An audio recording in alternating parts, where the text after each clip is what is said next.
Tonight we explore the life and mind of Vincent van Gogh, the Dutch painter whose art, madness, and passion turned him into one of history's most misunderstood geniuses. From starry nights to tragic endings, Van Gogh's story is one of brilliance clashing with pain and beauty born out of suffering. His legacy still stirs hearts, inspires artists, and challenges our ideas of success and failure.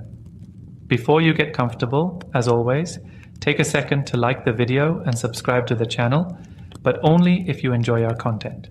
Also, let us know where you're watching from and what time it is for you. Sometimes our stories keep you up, other times they put you to sleep. We're working on a few boring ones, don't worry. Now, dim the lights, turn on a fan for that soothing hum, and let's dive into the world of Vincent van Gogh together. Vincent Willem van Gogh was born on March 30th, 1853, in the small village of Zundert, in the southern Netherlands. His birth was quiet, but its timing was haunting. Exactly 1 year before, his parents had given birth to another son, also named Vincent, who was stillborn. They buried that child and gave their next son the same name. Vincent grew up knowing that just outside the local church, a tombstone bore his name and birth date, only a year off. Imagine what that does to a child's mind.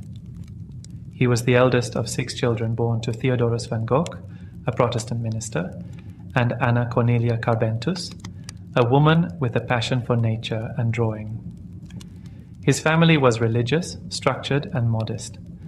From early on, Vincent was different. Sensitive, serious, withdrawn. He often wandered alone in the countryside, staring at fields, trees, and skies. Nature, even then, spoke to him in a way people often didn't. School never quite worked for him. Though intelligent and curious, he struggled to connect with classmates and teachers. He wasn't an easy child, prone to sudden mood swings and long silences. Some described him as intense, even difficult. Others saw him as kind, thoughtful, and deeply feeling. But above all, he seemed to live just slightly apart from the world around him, like a guest in his own life. His younger brother Theo would become his closest companion, emotionally and spiritually. Their bond would one day carry Vincent through the darkest moments of his life. But in these early years, Vincent was mostly alone, with his thoughts, his questions, and the landscapes of his imagination. He wasn't painting yet. That would come much later. But the seeds were already there. A fascination with nature, an obsession with beauty in the ordinary, and a loneliness that colored everything. Vincent wasn't the type to demand attention. He lingered on the edges of things, quiet, watchful, collecting details the rest of the world ignored. Even then, it was clear this was no ordinary child, and perhaps deep down, Vincent knew he was walking a path few could understand. A life of color, heartache, and beauty was waiting just ahead, but for now he was simply a child of silence. As Vincent entered his late teens and early 20s, the world expected him to find direction, a career, a purpose. But Vincent's path refused to straighten. Instead, it twisted, stalled, and doubled back. He tried to fit into the mold society offered, but something inside him always resisted. His uncle, a successful art dealer, helped him land a job at the firm Goupil & Cie. Vincent moved to The Hague, then London, and later Paris, surrounded by galleries, collectors, and the business of art. But for Vincent, this wasn't the world of beauty and emotion he longed for. It was commerce, cold, mechanical. His passion faded. He grew moody, withdrawn, and was eventually let go. In London, he fell in love with a woman who rejected him, and the pain was sharp. This heartbreak, along with his increasing discomfort in the art world, began a new phase in his life, one marked by spiritual yearning.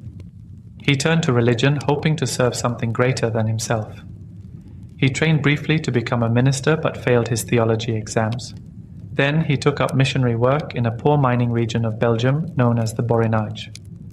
There, among the soot-covered workers and starving families, Vincent tried to live like Christ, giving away his possessions, sleeping on floors, embracing poverty.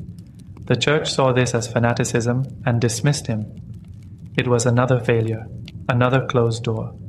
But in this darkness, something unexpected stirred. He began sketching the miners, the laborers, the people around him, not with polish or technique, but with empathy, with feeling.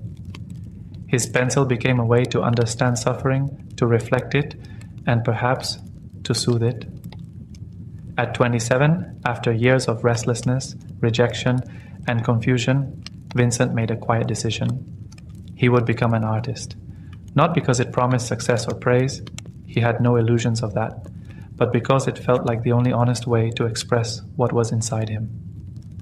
His journey to art was not one of ambition, it was survival, a way to process the world and his place in it, to turn inner chaos into something others might recognize as beautiful.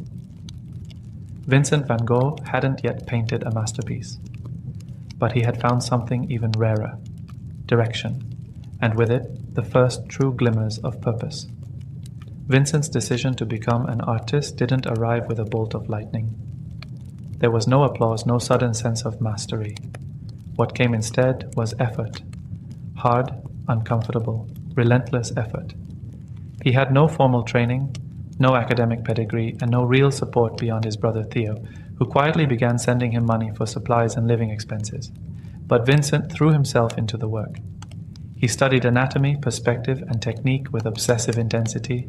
He copied sketches from old masters and filled notebooks with his own. Art became his full-time labor, mentally, physically, and spiritually. It wasn't a hobby. It was a necessity. His earliest works were dark and heavy. Deep browns, greys, and blacks dominated the canvas. They were not meant to charm. They were meant to tell the truth.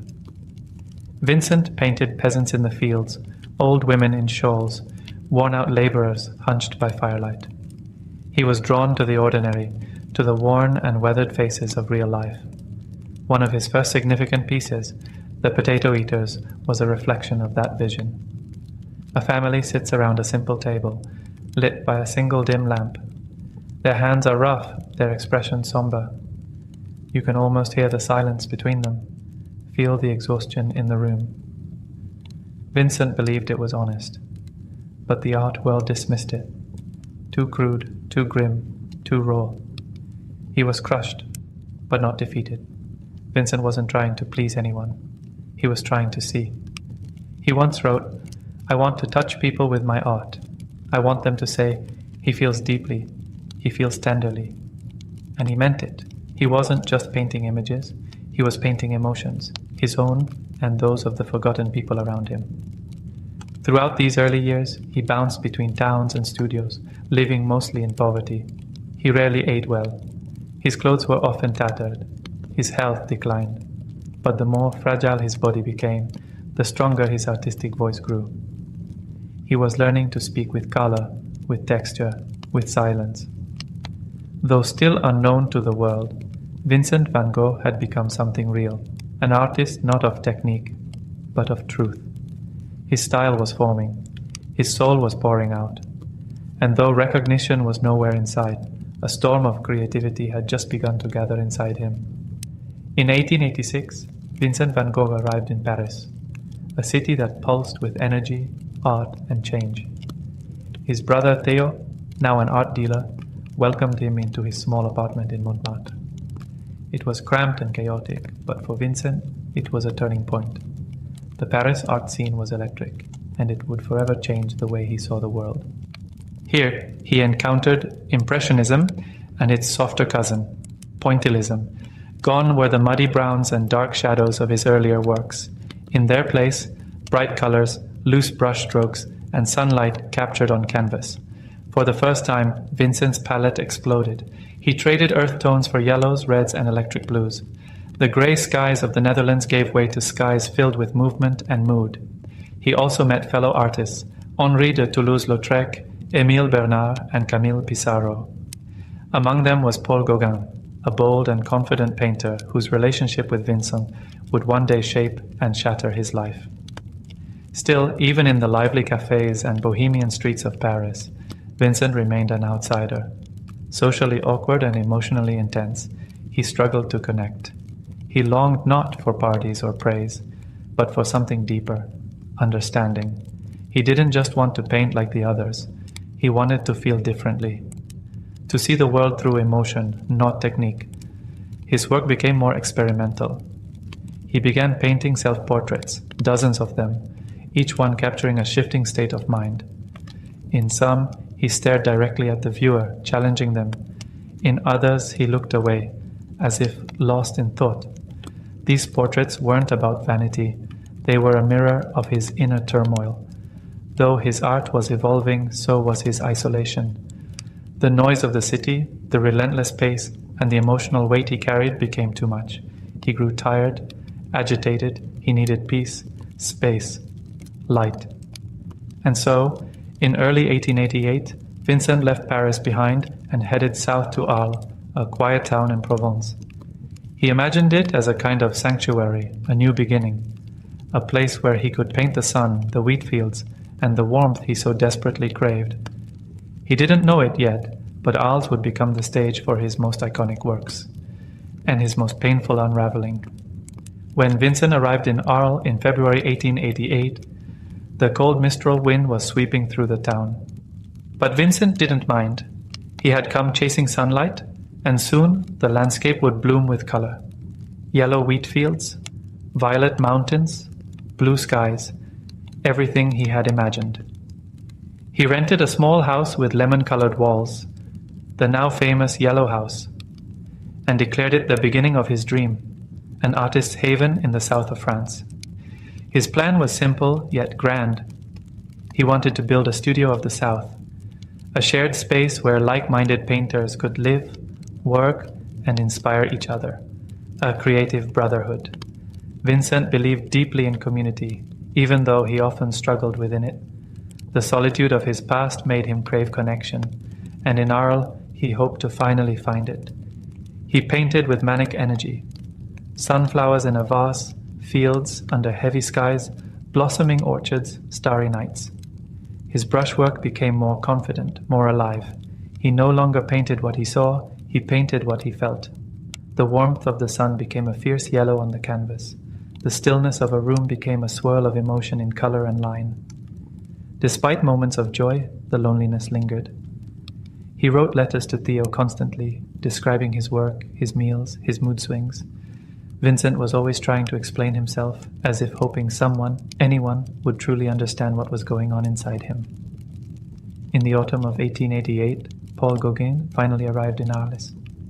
Vincent was ecstatic. At last, his vision of an artist commune seemed possible. He filled the Yellow House with paintings, decorated Gauguin's room, and prepared for days of creative collaboration. But the dream quickly cracked. Gauguin was independent, proud, and often dismissive. Vincent was emotional, anxious, and deeply sensitive. Their personalities clashed. Conversations turned into arguments. Vincent grew more unstable, afraid Gauguin would abandon him. And yet, despite the tension, he created some of his most memorable work during this time, including the iconic sunflowers, which he painted to welcome Gauguin. Vincent was holding on to something fragile, a dream built from loneliness and color. But underneath the surface, something darker was brewing. The pressure, the fear, the desire to belong. In Arles, Vincent reached new heights of brilliance, but the higher he climbed, the more unsteady he became. By the end of 1888, the atmosphere inside the Yellow House had become unbearable. What began as a hopeful collaboration between two artists had descended into daily conflict. Gauguin found Vincent unpredictable, overly emotional, and difficult to work with. Vincent, in turn, felt abandoned, anxious, and increasingly paranoid. The creative harmony he had dreamed of was unraveling before his eyes. On December 23rd, after a particularly heated argument, everything changed. That night, Gauguin stormed out. Some say he intended to leave Arles for good. According to one version of the story, Vincent followed him into the street, possibly holding a razor. But Gauguin walked away, and Vincent, alone, spiraling, returned home. In a state of utter distress, he took a blade and cut off part of his left ear. What drove him to do it? No one knows for sure. Perhaps it was grief, Perhaps it was a desperate act of control in a world slipping away. Perhaps it was a cry no one had yet heard. He wrapped the severed ear in paper and brought it to a nearby brothel, handing it to a woman named Rachel. Then he collapsed. The next morning, he was found unconscious and rushed to the hospital. Word spread through Arles that the local artist had lost his mind. Crowds gathered outside the hospital. Newspapers reported the incident. Gauguin left immediately for Paris. He and Vincent would never see each other again. While Vincent recovered physically, his mental health became increasingly fragile. He suffered hallucinations and memory loss. He would cry without knowing why. He begged Theo to visit and wrote letters filled with confusion, sadness, and shame. Despite everything, he continued to paint. In the hospital courtyard, he found solace in small things: a garden, a bench, a moment of light. He painted the courtyard of the hospital in Arles, self-portrait with bandaged ear, and the Red Vineyard, the latter being the only painting he ever sold in his lifetime. But something had broken, not just in his mind, but in his heart. The yellow house, the dream, the sanctuary, was now empty.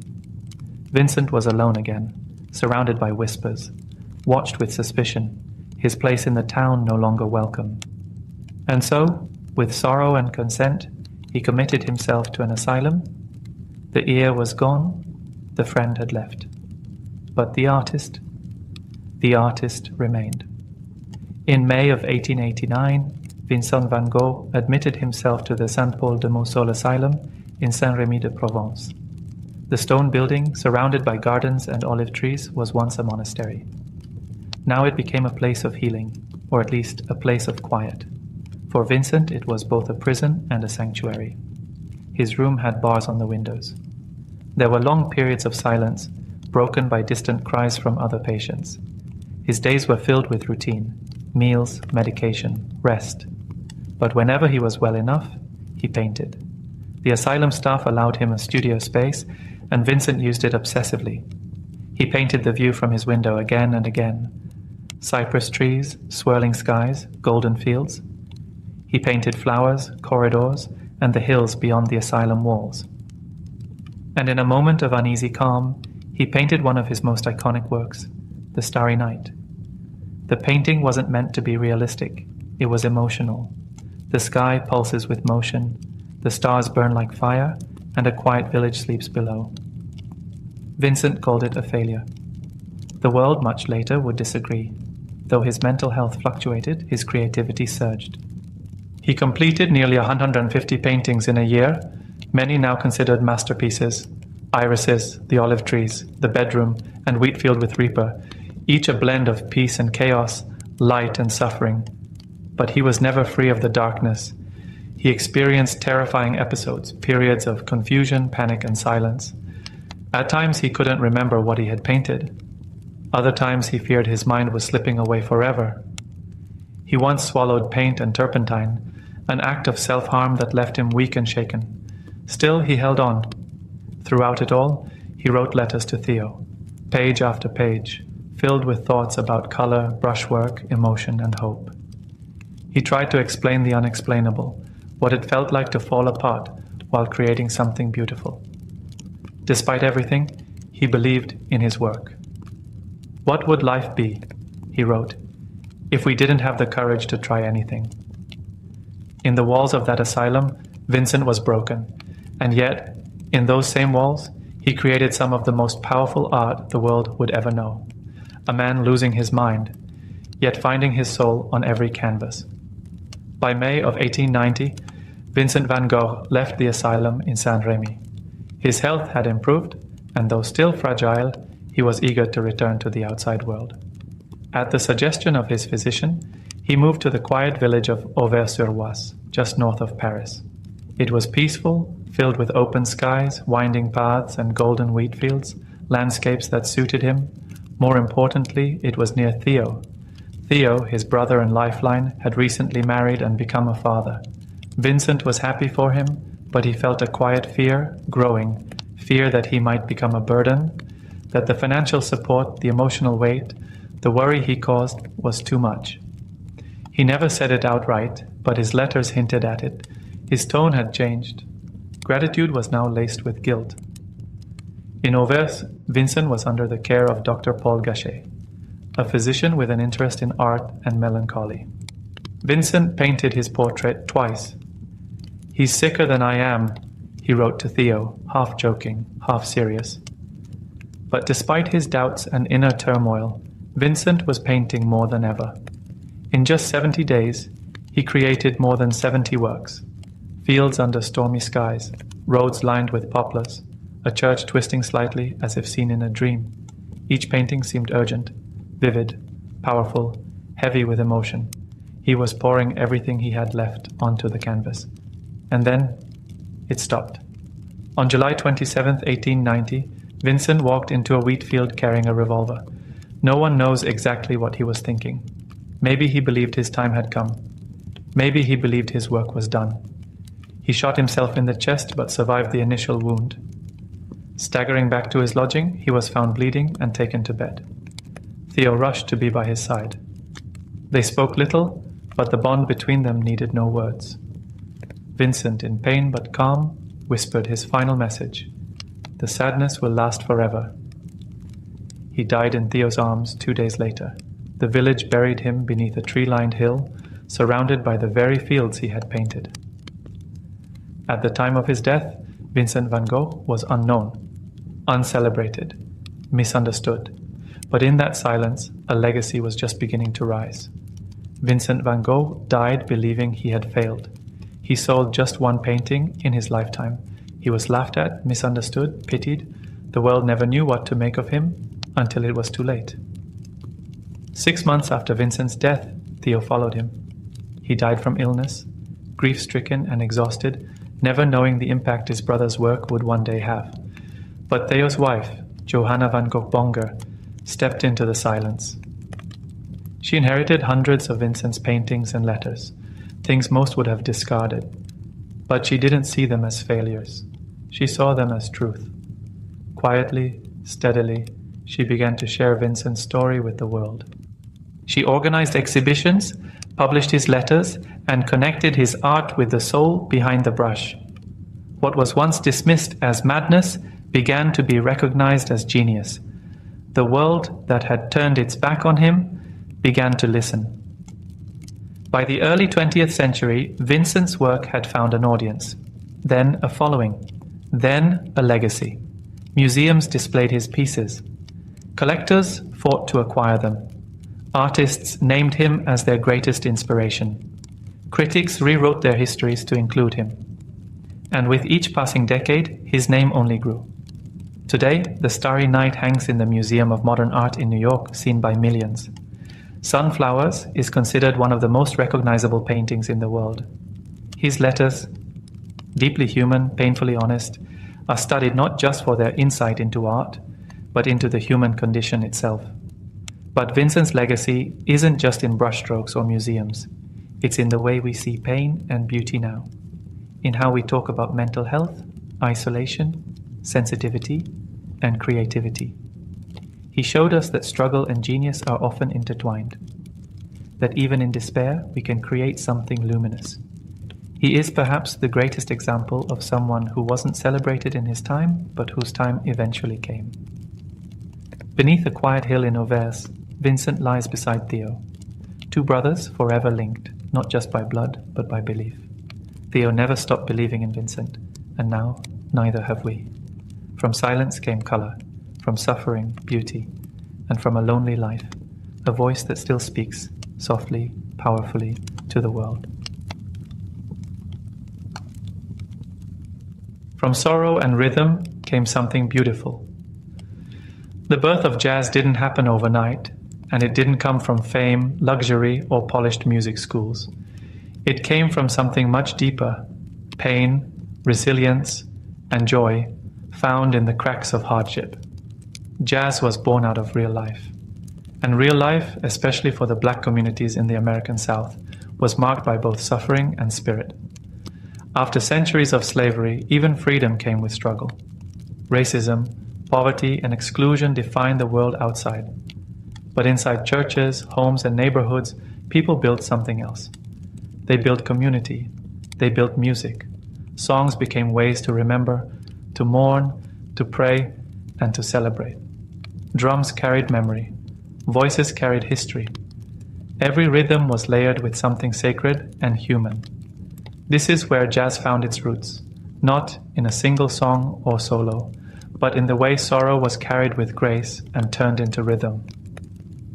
It wasn't written down, it wasn't created for stages or critics. It happened in backyards, on street corners, and in late-night gatherings, where gospel met blues, where African rhythms collided with European harmonies, where people told their stories not with words but with sound.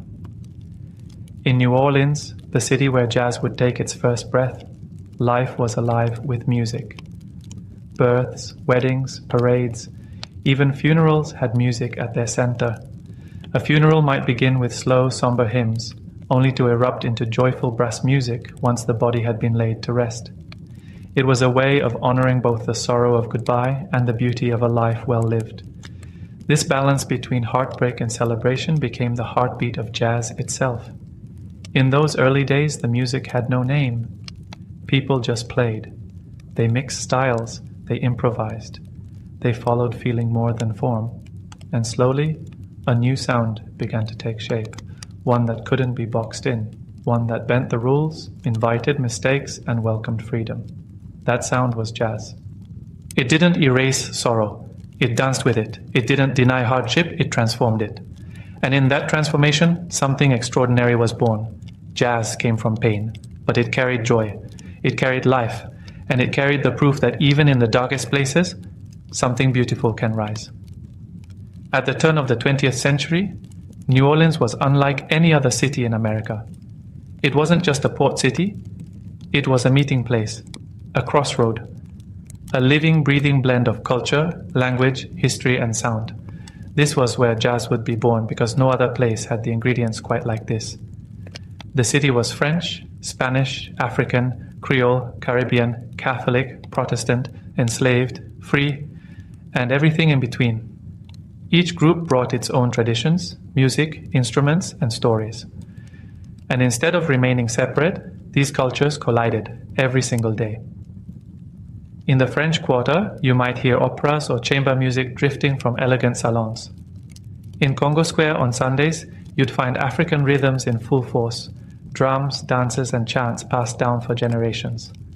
Just a few streets away, gospel choirs filled churches, while marching bands practiced for parades.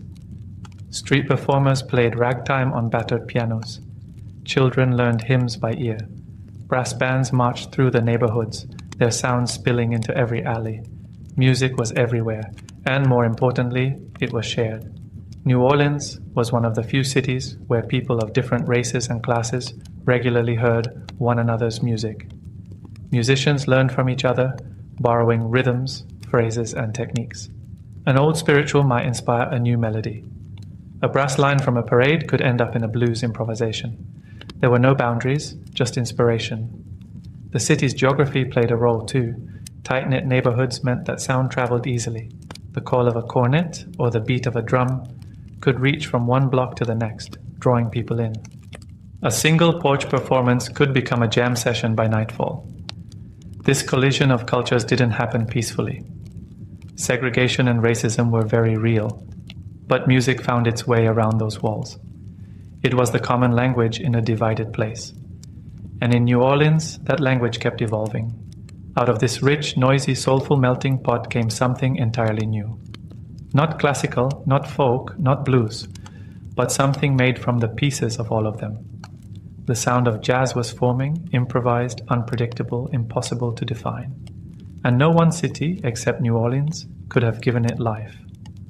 Long before jazz had a name, it had a heartbeat. That heartbeat came from Africa. For generations, enslaved Africans brought to America carried with them more than just survival. They carried memory, rhythm, and music. Even in the darkest chapters of human history, they held on to the sounds that reminded them of home. And in New Orleans, those sounds endured. The most famous space where these rhythms lived was Congo Square, a patch of land just outside the French Quarter.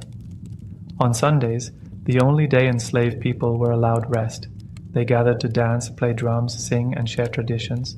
For a few hours, they reclaimed freedom through rhythm. What echoed through Congo Square wasn't just entertainment, it was cultural resistance. The call and response chants, the polyrhythmic, drumming, the body movements, all were ties to identity, ancestry, and dignity. The square itself became sacred, pulsing with life in the face of oppression. Over time, those rhythms mixed with European instruments, fiddles, horns, and accordions. The banjo, descended from West African lutes, found its place alongside French melodies and Spanish guitar forms. The result was a sound that couldn't be traced to one source. It was the child of many. African influence also shaped the spirit of the music. In many West African cultures, music wasn't separate from life. It was life. It told stories, marked seasons, healed wounds, and brought communities together. That sense of music as emotion, as communication, found its way into every layer of jazz. From field hollers to work songs, spirituals to blues, the musical language of the African diaspora was alive and evolving. Each note carried weight, each beat had purpose. And from this emotional depth came the power of improvisation, expressing feeling in the moment, not through perfection, but through honesty. Jazz inherited that language. It didn't follow strict rules because life didn't either. It bent, shifted, responded. It felt. It was never just about technique, it was about truth. The echoes of Africa gave jazz its soul. They gave it rhythm that moved the body and pain that touched the heart. Jazz may have taken shape in America, but its roots dug deep into another continent. And those roots still hum beneath every horn, every drum, and every note played in its name. In the years following the Civil War, New Orleans found itself with something unexpected, leftover instruments. Brass horns, clarinets, drums, and tubas, once used by military bands, were no longer needed. They found their way into pawn shops, attics, and second-hand stores, gathering dust until curious hands brought them back to life. Those hands didn't belong to trained musicians. They belonged to ordinary people. Barbers, butchers, shoe shiners, porters, men and boys who couldn't afford formal lessons, but who taught themselves by listening, feeling, experimenting.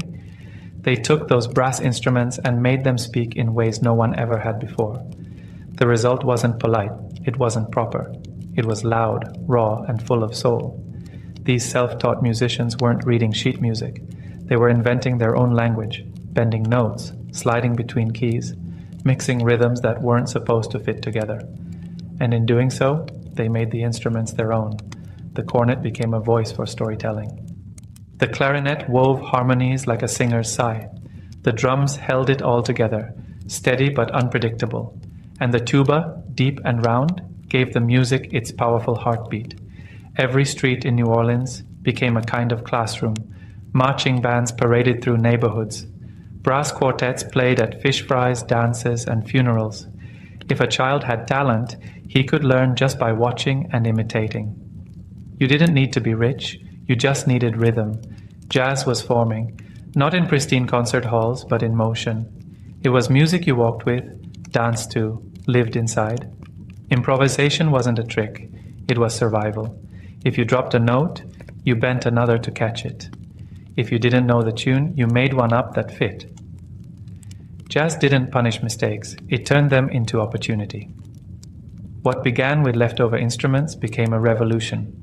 These tools of military order were reborn as instruments of personal expression. They no longer marched to someone else's command.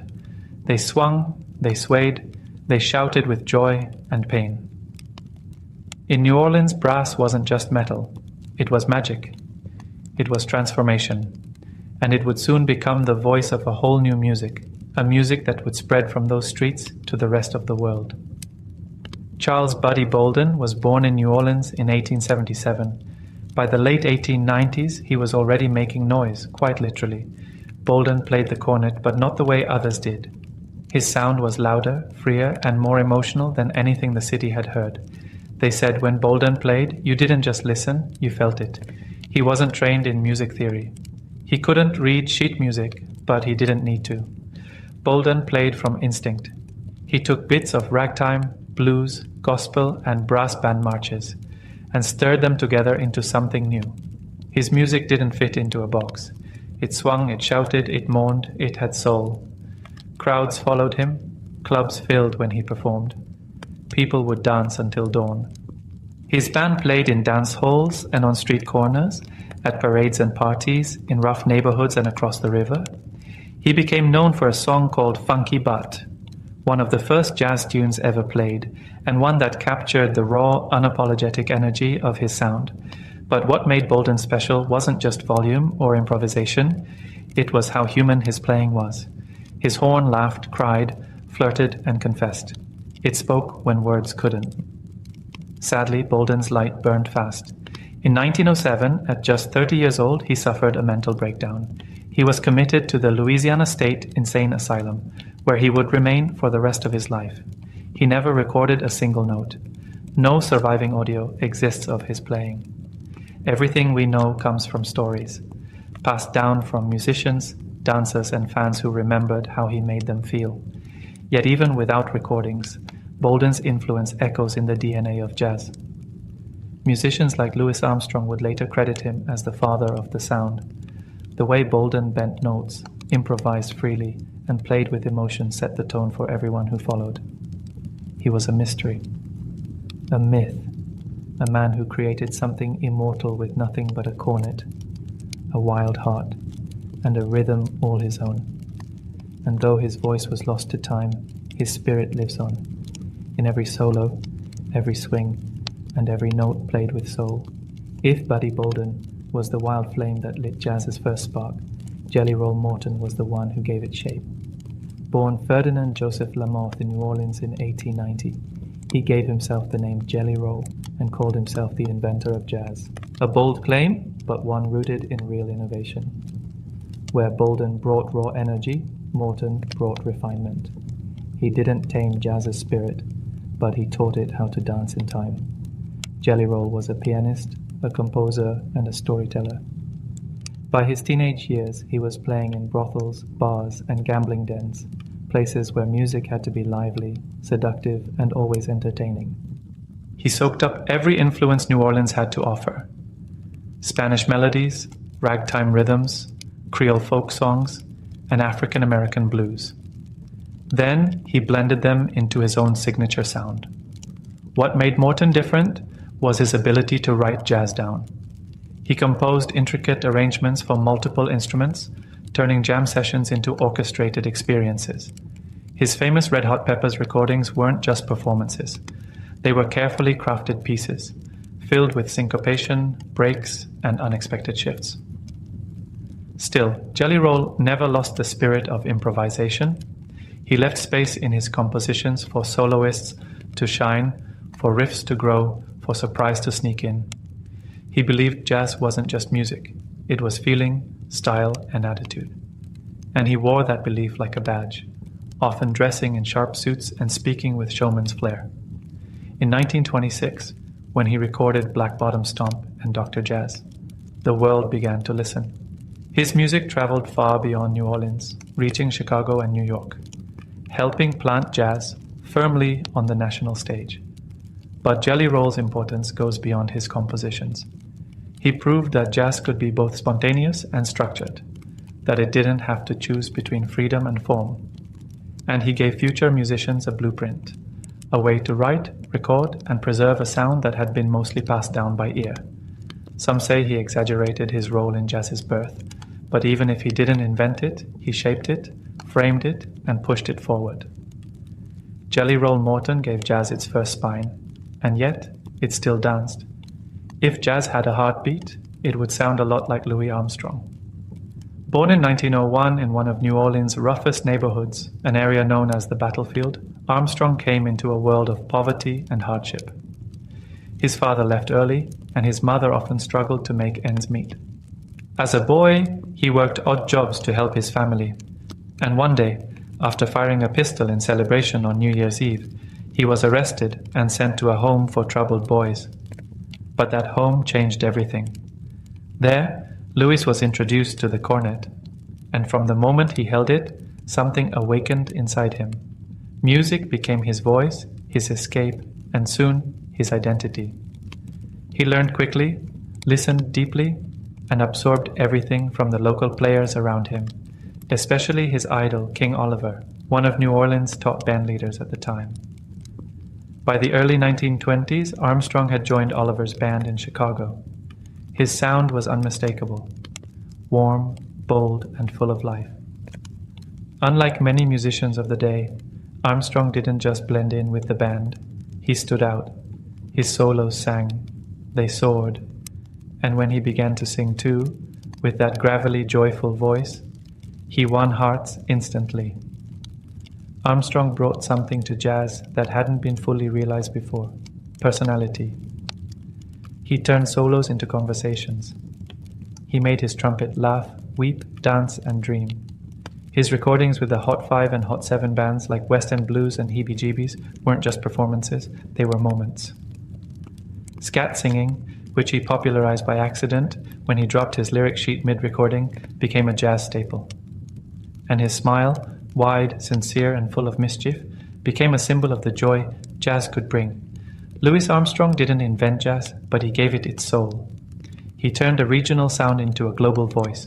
He crossed racial barriers with his music, inspiring audiences of all colors and generations. Where others played notes, Louis told stories. He showed the world that jazz wasn't just music, it was feeling.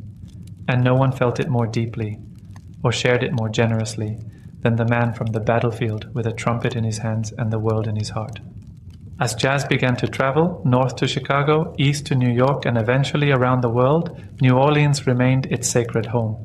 While other cities added their own styles and spins, the streets of the Crescent City held on to the original spirit. There, jazz never became just a genre. It stayed something living, breathing, and communal. In New Orleans, jazz wasn't only for nightclubs or concert halls, it was part of everyday life. You could hear it in neighborhood parades, birthday parties, street performances, and most famously, in jazz funerals. These were not quiet, solemn affairs. They were emotional journeys, starting with sorrow and ending in celebration. A jazz funeral would begin with a slow, mournful hymn. The band played in minor keys, matching the weight of grief.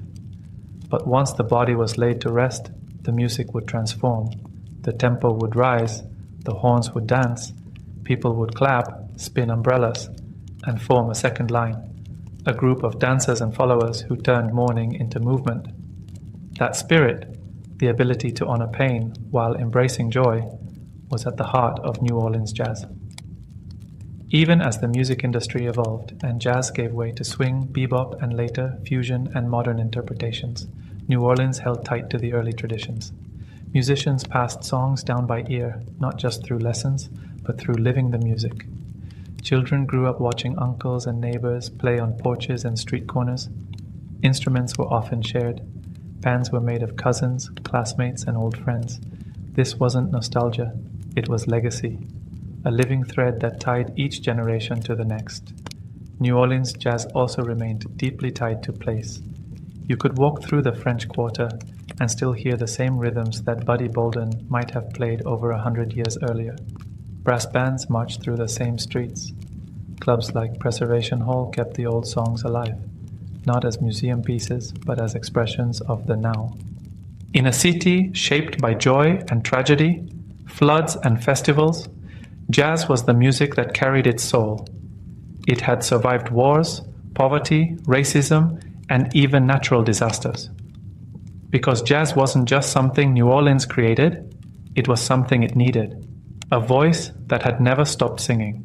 Jazz was never just music. It was a heartbeat, a protest, a prayer. It was laughter at the end of sorrow. It was survival dressed in rhythm. And though its sound has shifted over time, its spirit, the part born on the streets of New Orleans, has never faded. In the century since its creation, jazz has traveled far. It's been reimagined in smoky New York clubs, echoed through European concert halls, and blended into genres from hip-hop to rock to classical. It became a language spoken across cultures, a symbol of freedom, creativity, and soul. But no matter how far it reached, jazz never forgot where it came from. It never left behind the pain, joy, and improvisation that gave it life. At its best, it still carries that same energy, the spirit that says, I will make beauty from whatever I'm given. That spirit lived in Buddy Bolden's cornet, blasting across open fields with no recording to prove he was ever there. It lived in Jelly Roll Morton's piano, crafting jazz's first compositions while still leaving room for surprise. It lived in Louis Armstrong's trumpet and voice, breaking barriers and melting hearts with every note. And it lives on today in the parades of New Orleans, in the fingers of young musicians learning old songs, in the second lines that dance through city streets, refusing to let grief walk alone. It lives in the silence before a solo, in the swing of a brushed snare, in the cry of a saxophone that can't be explained. Jazz endures not because it was perfect, but because it was honest. It was born from sorrow and shaped by joy. It grew through struggle and rose through hope. It taught the world that music doesn't need a script, that sometimes the most powerful thing you can do is to feel, to improvise, and to keep going. From the cracked sidewalks of New Orleans came something eternal. From sorrow and rhythm came something beautiful.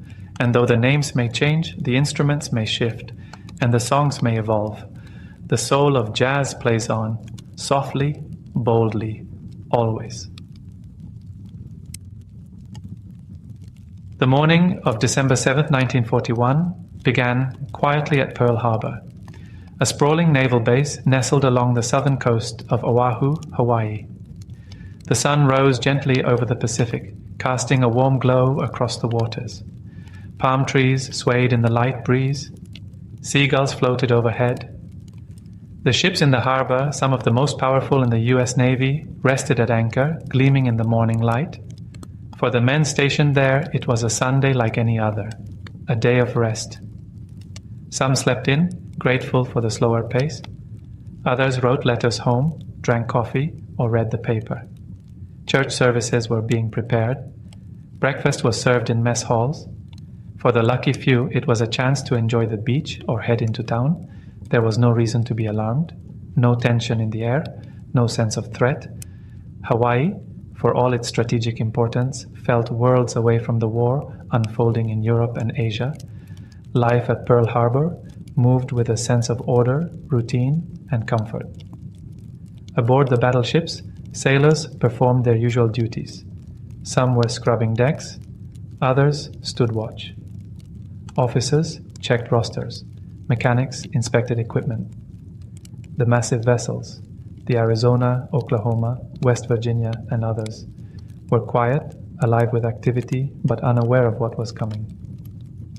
Out on the airfields nearby, Hickam, Wheeler, and Bellows, pilots and ground crews went about their usual checks. The planes were parked in neat rows, wings exposed, unguarded. No one expected trouble. In those early hours, everything felt normal. Yet, just a few hundred miles away, a Japanese strike force was already airborne. Over 180 planes moving silently across the ocean, flying low under the radar.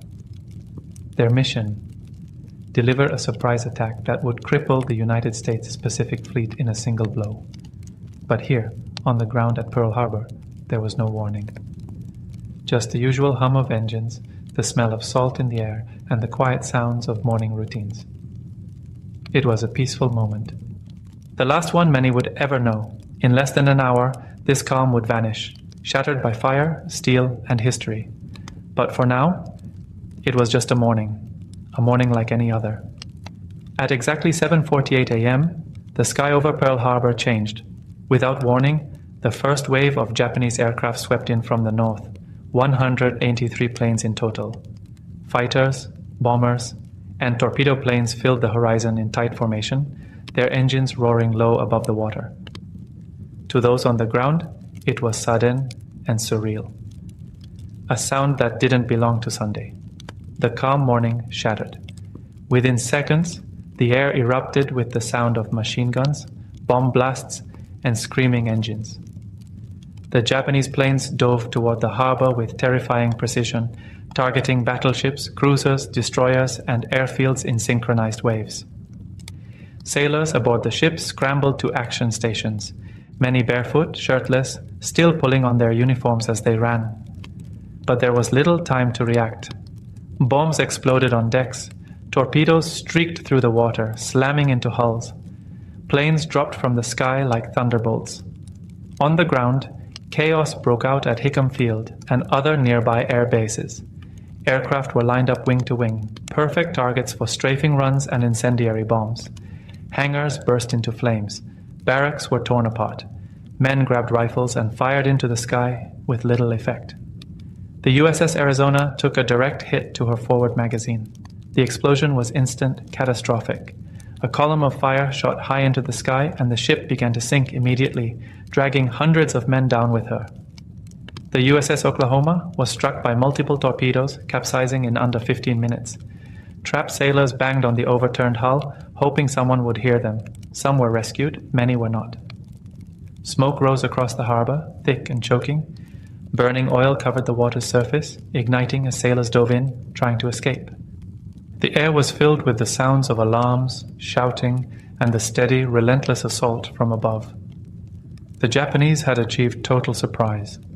For many, the attack seemed to last forever. In reality, it was just over 90 minutes from start to finish.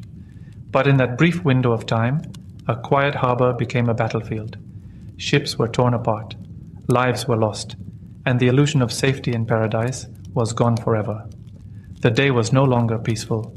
It was a turning point in history, written in fire. Pearl Harbor had been built to protect. A fortress of ships, steel, and strength, lined with battleships thought to be invincible. But on the morning of December 7th, that illusion was torn apart. The Japanese attack focused on the heart of American naval power. The Pacific Fleet anchored in the harbor. 8 battleships sat quietly in the water, unaware they were moments away from disaster. The USS Arizona, majestic and imposing, was among the first struck. A bomb pierced her deck and detonated a massive ammunition magazine. The ship exploded with such force that it lifted out of the water before breaking apart and sinking. Flames shot into the sky. 177 men died in an instant, many never identified, many never found. Nearby, the USS Oklahoma took multiple torpedoes. Within minutes, she capsized, rolling over and trapping hundreds of sailors inside her hull. Some were rescued by frantic efforts, men cutting through steel with torches to free the survivors. But 429 lives were lost, most of them in total darkness with water rising. The USS West Virginia, California, and Nevada were all hit hard. Torpedoes punched through their sides, bombs exploded above decks, fires spread uncontrollably. Sailors fought back, but with little time and few weapons ready, their options were limited. Some ships, like the USS Nevada, tried to escape. The Nevada attempted to steam out of the harbor under heavy fire. Her crew managed to beach her to prevent blocking the channel, a desperate, heroic act in the middle of chaos. In total, 21 ships were damaged or destroyed, including battleships, cruisers, and destroyers. Dockside facilities, fuel tanks, and repair yards also took hits. The harbor, once a place of routine and safety, had been turned into a floating graveyard. The wreckage smoldered long after the attack ended. Fires burned into the night. Bodies were pulled from the water, many unrecognizable. Oil leaked from sunken ships, leaving a slick that would stain the water for days, and still seeps from the Arizona today. The Japanese strike had been brutal and effective. The pride of the American Pacific Fleet lay broken. Not a single enemy ship was lost. But something else, something more powerful than steel, had been stirred awake, and the world would soon feel it. While ships burned and explosions tore through steel, it was the people, the sailors, the soldiers, the nurses, the civilians, who bore the weight of that morning. The attack on Pearl Harbor claimed 2,403 American lives. Of those, over 100 died aboard the USS Arizona alone. Many were young men, some barely out of high school. They had enlisted in peace, but died in war, without warning, without a chance to fight back. In the confusion, many never made it to their posts. Some were still in their bunks when the bombs fell. Others died at their stations, doing their duty as their ships went down. There were acts of bravery everywhere. Sailors dragging wounded comrades to safety, diving into flaming waters, manning guns with bare hands and no orders, only instinct. On land, the carnage was just as real.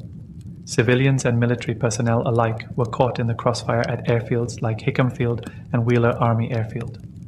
Bombs tore through barracks. Planes were destroyed on the ground. Those who survived helped carry the wounded, turning hangars into emergency triage centers. With supplies short and chaos all around, medical teams used anything they could. Kitchen tables became operating surfaces, belts turned into tourniquets. At the Naval Hospital, doctors worked for hours without rest. Blood stained every floor. The sound of incoming wounded never stopped. There were not enough stretchers, not enough hands. And then there were those who lived but carried invisible wounds. Survivors spoke of the screams trapped inside the overturned Oklahoma, where men knocked on the hull for hours, of shipmates who never surfaced, of the helplessness of watching a friend engulfed in flame, unable to reach him in time. Some men were the only survivors from their ship. Others bore burns, shrapnel wounds, or permanent hearing loss. Many carried the trauma of that morning silently for the rest of their lives. They had lived, but in many ways they had been changed forever. The destruction of ships could be measured in steel and tonnage, but the true cost of Pearl Harbor was measured in lives. Lives lost, lives broken, lives that would never be the same. War had come suddenly, and it had come with a terrible price. The attack on Pearl Harbor wasn't a random act of aggression. It was a calculated strike, designed with precision and secrecy. For months, the Japanese military had been preparing. Plans were drawn, models were built, pilots trained relentlessly. Every detail had a purpose, every target, a role in a larger vision. Japan's leaders believed war with the United States was inevitable. Tensions had been building for years. The US had imposed economic sanctions, including a crippling oil embargo, in response to Japan's expansion through China and Southeast Asia. Faced with dwindling resources and growing resistance, Japan saw only two choices: withdraw from its ambitions or neutralize America before it could respond. They chose the latter. The goal of the attack on Pearl Harbor was simple: cripple the US. Pacific Fleet so thoroughly that America would be forced to accept Japan's dominance in the Pacific. By knocking out battleships, airfields, and fuel reserves, Japan hoped to buy time, 6 months to a year, to secure territory in the Philippines, Malaya, the Dutch East Indies, and beyond. A quick and overwhelming start, they believed, would force America to negotiate, not retaliate. The operation was planned under Admiral Isoroku Yamamoto, a brilliant strategist who knew the risks. He had studied in the United States and understood American industry and willpower. In private, he expressed doubt, famously warning, "I fear all we have done is to awaken a sleeping giant." But once the decision was made, Yamamoto executed it flawlessly. On December 7th, 6 aircraft carriers, more than 400 planes, and a fleet of battleships and cruisers launched the surprise attack. The strike force had sailed over 3,000 miles, undetected, through the northern Pacific.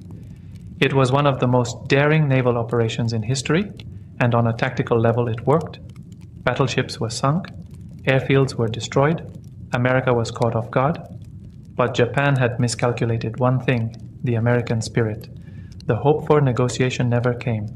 The expected surrender turned instead into full-scale mobilization. The attack didn't intimidate, it united. And instead of weakening the United States, it forged a resolve stronger than Japan had ever imagined. Pearl Harbor was their opening move, but it also marked the beginning of their eventual defeat. The morning after the attack, December 8, 1941, the United States was no longer the same country it had been the day before. Across the nation, people gathered around radios in kitchens, shops, and schools, listening for clarity, for comfort, for answers. What they heard was the voice of President Franklin D. Roosevelt, calm but resolute, as he addressed a joint session of Congress and, by extension, the world. He began with a line that would echo through generations. Yesterday, December 7th, 1941, a date which will live in infamy. He spoke for just 7 minutes, but in those minutes, He gave voice to a wounded but determined nation. Roosevelt described the deliberate and unprovoked attack by the Empire of Japan and laid out, with unmistakable clarity, that the United States had been thrust into war. Congress responded immediately. The vote to declare war on Japan passed with near unanimity, only one vote opposed. Just one day after the attack, America was officially at war. 3 days later, on December 11, Germany and Italy, Japan's allies under the Tripartite Pact, declared war on the United States. The US responded in kind. In less than a week, a nation that had hoped to avoid war was fully involved in World War II, on both the Pacific and European fronts. The mood across America shifted overnight. The debate between isolationists and interventionists was over. Factories that once made automobiles now produced tanks and planes. Young men lined up outside recruitment centers. Families rationed food, collected scrap metal, and planted victory gardens. A nation had been attacked, and it answered not with retreat, but with resolve. Roosevelt's speech did more than declare war. It gave the American people direction.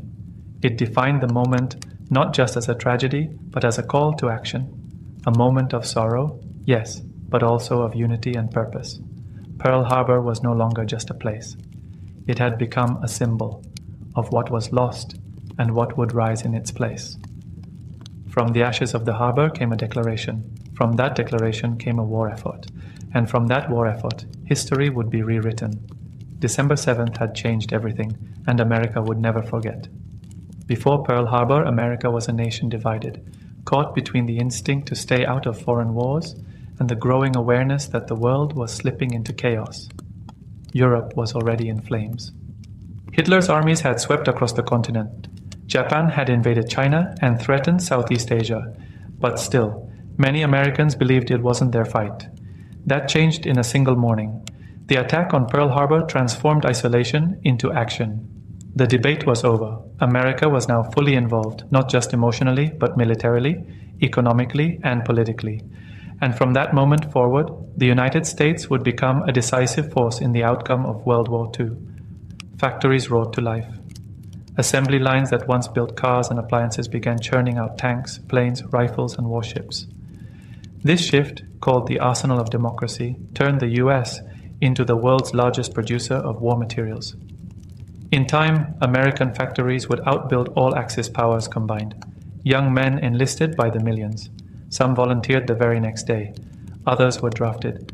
Boys from small towns and big cities alike put on uniforms and shipped out to distant parts of the world.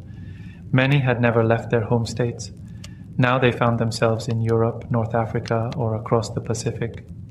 Women stepped into roles they'd never held before, working in factories, shipyards, and offices. Rosie the Riveter became a symbol of the new American workforce, strong, capable, and vital to victory. The government mobilized too. Rationing, war bonds, propaganda campaigns, and scientific innovation. All were part of a national effort that touched every American home. And beyond the borders, alliances began to solidify. The US joined the Allies, working with Britain, the Soviet Union, China, and other nations to push back the tide of fascism and imperial aggression. The attack on Pearl Harbor had been meant to destroy American power, but it did the opposite. It ignited it. It focused it. And in doing so, it reshaped not only the war, but the entire trajectory of the 20th century. A single morning of violence had awakened a sleeping giant. And from that awakening came a force that would help liberate the world and define it for generations to come. For those who lived through the attack on Pearl Harbor, the war didn't end when the bombing stopped. Survival, for many, came with a heavy burden. In the days that followed, the harbor was quiet again, but not in the same way. The water, once calm and reflective, now held wreckage and oil slicks. Burned ships sat half-sunken. The smell of smoke lingered in the air. Divers were sent into the wrecks, not just to salvage equipment, but to recover the dead. Some bodies would never be found. For the survivors, the trauma wasn't something they could leave behind. Many had lost friends, bunkmates, brothers. Men they had eaten breakfast with only hours before. They had witnessed horror in its rawest form. Ships exploding, men jumping into burning water, entire crews disappearing beneath the waves. Some bore physical wounds, burns, shrapnel, broken limbs. Others walked away without a scratch, but with memories they could never erase. Sounds, smells, and sights that returned in dreams. Some never spoke of it again. Others relived it every day. This was the invisible weight of survival. Some survivors experienced guilt. Why them and not someone else? Why had they been spared while others were trapped or killed? These questions, unanswerable and haunting, followed them long after the war ended. Yet amid the pain, many found ways to honor what they had endured. They told their stories. They visited memorials. They returned to Pearl Harbor year after year, standing quietly on the deck of the USS Arizona Memorial, looking down into the water where their shipmates still rest. And as the decades passed, their voices became part of a larger memory, not just of loss, but of resilience. These men and women, some just teenagers at the time, carried the memory of Pearl Harbor with them into every corner of their lives. Into the families they built, the jobs they worked, the country they helped rebuild. They didn't seek fame. Most didn't call themselves heroes, but they were. The attack on Pearl Harbor broke something open in the world. But in its aftermath, the survivors showed something even stronger, the power to endure, to rebuild, and to carry the stories of the fallen forward so that they would never be forgotten.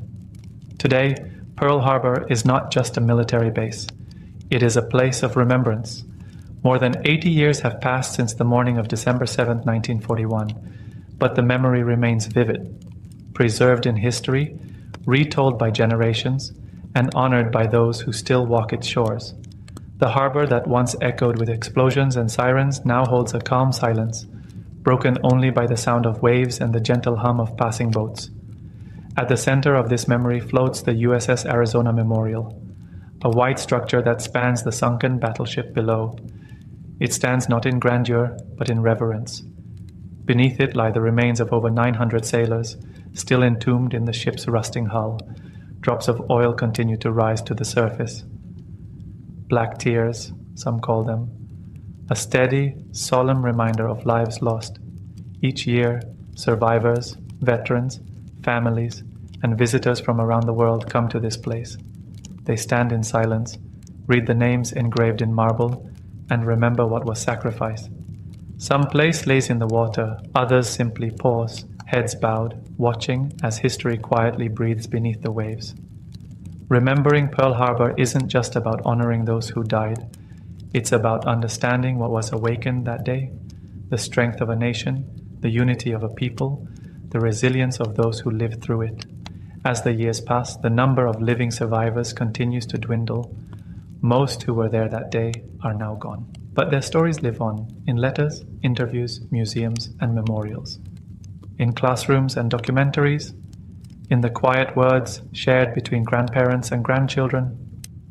The lessons of Pearl Harbor are not only about war, they are about peace, vigilance, and memory.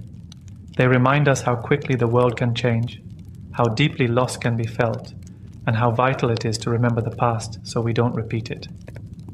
December 7th, 1941 was a day of devastation, but from its ashes rose determination, and through remembrance, that spirit continues to guide us.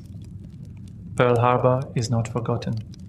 It is remembered, in silence, in reverence, and in the echo of every name spoken aloud. Long before the age of science, before the telescope and the observatory, there were only the skies, and the people who watched them. In ancient Babylon, stargazing didn't begin with tools. It began with wonder. Night after night, long before clocks or calendars existed, people looked up. There were no distractions, no light pollution. The night sky stretched endlessly above them, sharp, quiet, and full of mystery. The Babylonians didn't see the stars as distant objects of cold physics. They saw them as living signs, symbols, the movements of gods across a heavenly stage, and they watched with intent, knowing that whatever played out above would eventually echo below. It's easy to forget in our modern world just how much they accomplished with nothing but the naked eye. There were no lenses to magnify the stars, no satellites to scan the heavens, no math beyond what was written by hand. Yet somehow they began to map the sky. They noticed that certain stars rose in the east at the same time every year, that the moon followed a pattern, that Venus disappeared and returned. These weren't fleeting observations. The Babylonians committed themselves to years, decades of observation. Fathers taught sons, priests trained apprentices. Knowledge passed quietly, like fire from one torch to another. They weren't just curious. For them, watching the sky was essential. It was part of agriculture, of religion, of governance. The sky could foretell famine or fortune. It could bless a king or warn of his downfall. And so they watched. From rooftops, from temple courtyards, and eventually from towering ziggurats, they kept their eyes on the heavens. What they saw would lay the foundation for something extraordinary. The Babylonian stargazers had no telescopes, but they had time, they had patience, they had stories, and most of all, they had a belief that the sky was speaking, and that it was their duty to listen. This wasn't science as we know it, it was the beginning of science. Rooted in myth, refined by memory, and driven by an unshakable desire to understand the rhythm of the stars. And in that silence above the desert, the first astronomers were born. To understand the stargazers of Babylon, we must first understand the land they stood upon.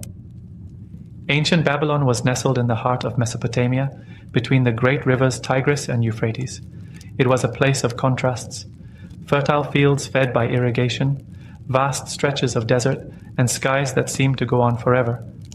The horizon was open, unbroken, the stars brilliant, and at night, the heavens became a living tapestry. In a world without electricity or city lights, the night sky was not a mystery hidden behind haze. It was a daily spectacle. Every star, every phase of the moon, every shift in the planets was visible and clear. For the Babylonians, the sky wasn't distant, it was present, hanging directly over their lives like a great dome of stories and signs. This land gave rise to one of the first great civilizations, rich in language, religion, trade, and law. But beyond farming and building, the Babylonians nurtured a deep connection to the heavens. They believed their gods lived above, moving across the sky in celestial bodies. Every change in the stars was a whisper of divine intent. The cycles of the stars helped the Babylonians measure time. Calendars were built around the moon's phases. Seasons were predicted by the return of certain stars on the horizon. When would the rivers flood? When should the barley be planted? The answers were above. But the stars weren't just clocks. They were omens. If a star vanished unexpectedly, it could mean war. If Mars burned red near the moon, it might signal the death of a king. The Babylonians looked for these signs carefully, believing the sky held warnings, if only they could read them in time. Their land, with its broad skies, slow-moving rivers, and spiritual imagination, invited this kind of thought. There was time to look up.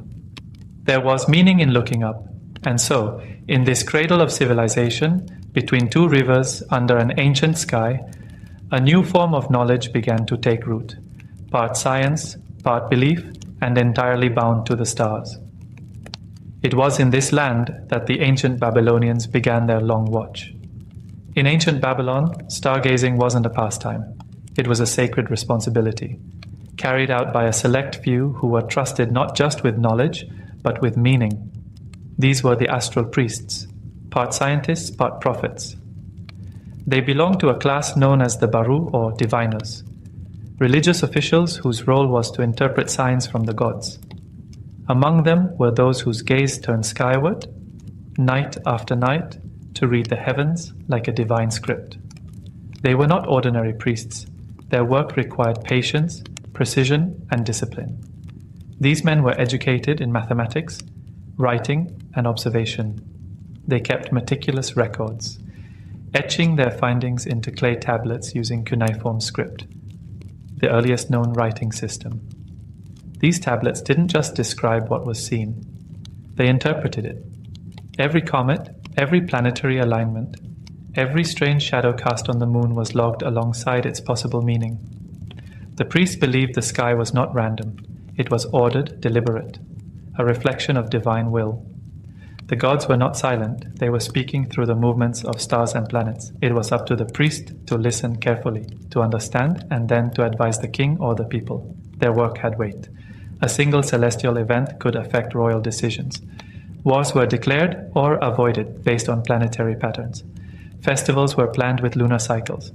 Crops were planted only after the stars gave their silent approval. But these priests were also careful scientists, though they wouldn't have called themselves that. They charted rising and setting times, tracked the retrograde motion of planets, and counted lunar months. Over time, they began to predict when certain events would recur. What began as observation slowly turned into forecasting. And this work wasn't done in secrecy. It was part of a broader system of temple scholarship. Knowledge was preserved, passed down, and refined over centuries. Each priest built upon the work of those who came before him. In the quiet stillness of night, high above the city or deep within temple courtyards, these early astronomers studied the sky, not with curiosity alone, but with devotion. They weren't just watching the stars. They believed they were communing with the divine. And in doing so, they became the world's first true interpreters of the cosmos. In the heart of Babylonian cities, great towers rose above the rooftops. Ziggurats, monumental stair-stepped structures built of sun-dried mud bricks. These weren't palaces or tombs. They were temples. Sacred spaces meant to bridge the distance between earth and sky.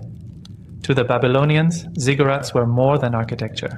They were cosmic ladders, connecting the human world to the divine. Each one was dedicated to a specific god, and stood as a symbolic mountain in the flat Mesopotamian landscape. But they also served a more earthly function. They became the earliest observatories. High atop the ziggurat, away from the flicker of firelight and the noise of city life, Babylonian priests found a perfect place to observe the heavens. These towering platforms gave them a clear, uninterrupted view of the sky, a place to watch the stars rise and set, to track the movement of the moon and planets, and to seek signs from the gods above. The most famous of these was the Etemenanki, the ziggurat dedicated to the god Marduk in the city of Babylon. Though only ruins remain today, ancient texts describe it as reaching hundreds of feet into the air, an enormous presence in the center of the city, visible from miles around. From these heights, the priest astronomers worked in silence, wrapped in robes, scanning the stars with trained eyes. They would record their findings on clay tablets stored in temple libraries below. Each night sky became part of a larger record, a story that stretched across generations. Climbing the ziggurat was a spiritual act, but also a practical one. The higher they went, the closer they felt to the gods, and the clearer the stars became. These platforms didn't have domes or telescopes, but they were designed with purpose, solid foundations that aligned with key celestial events. Some ziggurats were even oriented with cardinal directions, hinting at the deep connection between architecture, astronomy, and faith. In Babylon, the sacred and the scientific were never separate. Every brick of a ziggurat supported not just a structure, but a worldview, one where the sky was both a mystery and a message. And at the top of those ancient steps, the world's first stargazers reached upward, not just to see, but to understand. Night after night, the Babylonian sky came alive with movement. For the ancient stargazers, it wasn't chaos, it was choreography. The heavens danced in patterns, and if one looked carefully enough, those patterns revealed meaning. Among all the celestial bodies, the moon and Venus held special significance. The moon was familiar, ever-changing yet constant. The Babylonians tracked its phases carefully: new moon, waxing crescent, full, waning. They watched how its light waxed and faded over a 29-day cycle, aligning their calendar to its rhythm. Lunar months formed the backbone of their timekeeping, determining everything from religious festivals to the timing of harvests. They also noticed that eclipses, rare and mysterious, seemed to follow the moon. Over time, they began recording not just when eclipses occurred, but where in the sky they happened and what phase the moon was in at the time. This careful tracking would later lead them to predict such events with remarkable accuracy. Then there was Venus, the morning and evening star. To the Babylonians, Venus wasn't just a planet. It was the celestial form of the goddess Ishtar, a symbol of love, war, and fertility. Venus appeared bright, moved quickly, and often disappeared from the sky altogether before reappearing in a different place. This strange looping movement fascinated the Babylonian priests. They recorded each of Venus's appearances in detail, its first rising in the morning, its last setting at night, and the number of days it vanished from view. Over time, they discovered a cycle of 584 days, the time it takes for Venus to return to the same position in the sky relative to Earth. Such precision is astonishing when we remember they had no telescopes, only trained eyes and centuries of continuous observation. They watched Mars too, when it moved forward, slowed, stopped, and then moved backward in the sky. This strange phenomenon, now known as retrograde motion, puzzled many later astronomers. But the Babylonians already had it recorded. To them, the sky was alive, filled with moving parts. Each planet, each phase of the moon, each blinking star telling a story. And through patient watching, they began to understand that what looked random was actually a dance, a slow, beautiful, divine rhythm. And they were determined to follow its steps. To most ancient people, a lunar eclipse was a moment of mystery, terrifying, unexpected, and divine. The full moon, shining brightly one moment, would slowly darken, then turn a deep shade of red, as if the gods themselves were casting shadows upon it. But for the stargazers of Babylon, eclipses were not frightening. They were foreseeable. Using nothing but their eyes, careful timing, and generations of records, the Babylonians became the first known civilization to predict eclipses. No glass lenses, no telescopes. Only clay tablets, symbols, and extraordinary patience. They noticed something most people wouldn't. Eclipses weren't random. They came in patterns, and those patterns repeated. By comparing records over many years, they discovered a cycle now known as the Saros cycle, a period of roughly 18 years, 11 days, and 8 hours. After this time, the Earth, Moon, and Sun would return to nearly the same alignment, and a similar eclipse would occur again. They didn't understand why it worked, not in the scientific sense we use today, but they knew it did. And they used that knowledge to forecast future eclipses, remarkably close to the dates we can confirm with modern astronomy. When they recorded eclipses, they didn't just note the date. They included details, how long the eclipse lasted, how much of the moon darkened, and sometimes what the sky looked like before and after. These descriptions were written on cuneiform tablets, many of which still survive today. Some even included interpretations. If an eclipse happened on the 14th day of the lunar month, it might signal danger for the king. If it occurred closer to the beginning, it might be a warning for the people. The sky wasn't just a calendar, it was a code waiting to be read. That the Babylonians could do this, predict cosmic events, without advanced tools, is a testament to their dedication. It was slow work, done over centuries, with each generation refining what the last had seen. They didn't just witness the beauty of the eclipse, they understood its rhythm, and in doing so, they turned the unpredictable into the expected, transforming fear into foresight and mystery into mastery. If you want to understand how the Babylonians viewed the stars, you don't need a telescope, you need a tablet. Buried beneath the sands of ancient Mesopotamia, archaeologists have uncovered thousands of clay tablets. Many are economic records or royal decrees, but some contain something far more timeless, the stars. Written in cuneiform, the wedge-shaped script of the region, these tablets hold the earliest known astronomical records. Etched carefully with reed styluses, they tell of planetary risings, lunar eclipses, solar positions, and star groupings. They are simple in form, but staggering in significance. These tablets were not decorative or symbolic. They were data, the result of patient nightly observation, logged not for poetry, but for prediction. Each entry was part of a larger effort to understand the heavens not just spiritually, but mathematically.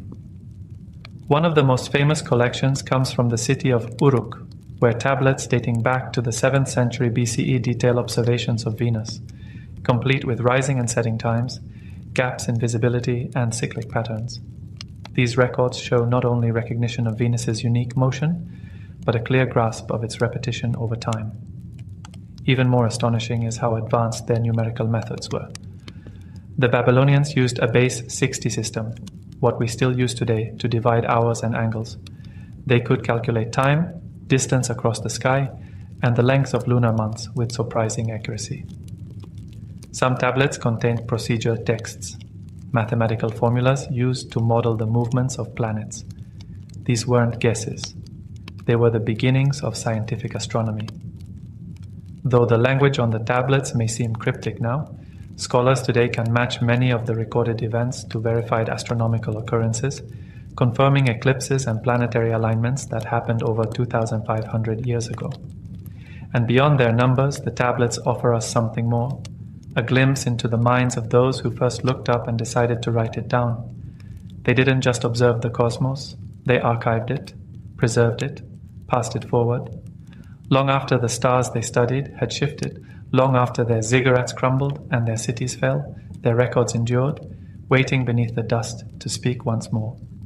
In those clay tablets, the ancient skies are still alive. For the Babylonians, the line between astronomy and astrology didn't exist. The stars weren't just celestial objects, they were messages, signs, warnings, blessings. The sky was not separate from life below, it was a mirror of it. They believed the heavens were ruled by the gods. Each celestial body moved according to divine will. The moon, the sun, the planets, they weren't just natural phenomena. They were the eyes and hands of deities. And their movements told a story, if one had the wisdom to read it. When a planet moved unusually, or an eclipse darkened the moon, it wasn't simply a physical event, it was a signal. Perhaps a king was in danger, perhaps a neighboring city would rise or fall, perhaps the gods were angry or pleased. To ignore the skies was to ignore the will of heaven itself. Babylonian priests developed detailed omen texts, long lists that connected specific celestial events to earthly consequences. These were called Enuma, Anu, Enlil, a massive collection of astronomical omens stretching across dozens of tablets. For example, if the moon is eclipsed on the 14th day, the king will die. Or, if Venus rises in the west and is bright, there will be peace in the land. These predictions were often used for political decisions. Should the army march? Should a royal wedding be postponed? The sky had to be consulted first. Astral signs could delay coronations, start wars, or bring festivals to a halt. And yet, the Babylonians were not simply superstitious. Their astrology was rooted in observation and pattern. They knew that planets followed cycles, that eclipses returned. They didn't always understand the why, but they understood the when. Their predictions weren't based on guesswork, they were backed by centuries of data. To them, the practical and the spiritual were one and the same. There was no conflict between belief and calculation. A priest could hold both a tablet of star position and a list of divine omens and see no contradiction. In Babylon, astronomy and astrology danced together, one tracking the stars, the other interpreting their meaning. And in that blend of science and spirituality, they found something powerful, a way to bring order to chaos, to find purpose in patterns, and to understand life by reading the sky.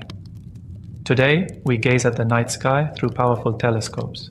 We send satellites into orbit and probe the edges of the universe. We name galaxies, measure dark matter, and calculate distances in light years.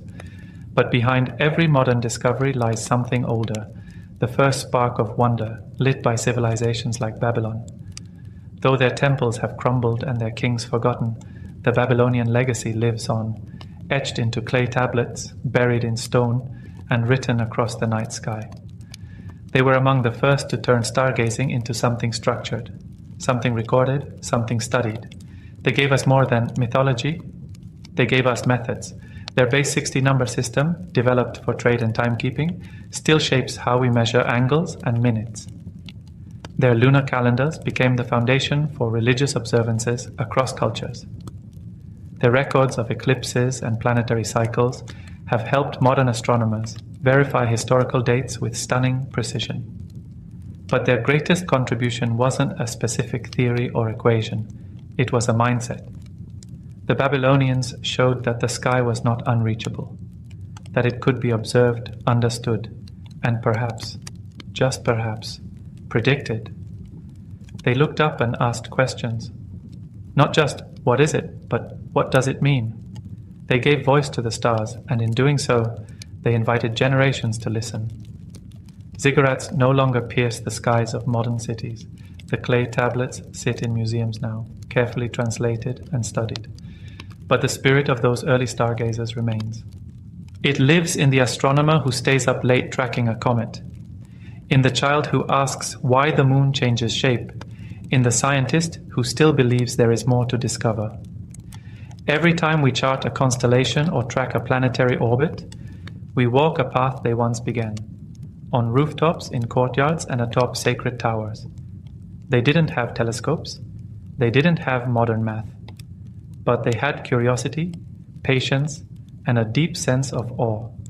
From the land between two rivers, under the canopy of ancient stars, the Babylonians built a bridge between heaven and earth. And through that bridge, we still walk, quietly, humbly, and always looking up.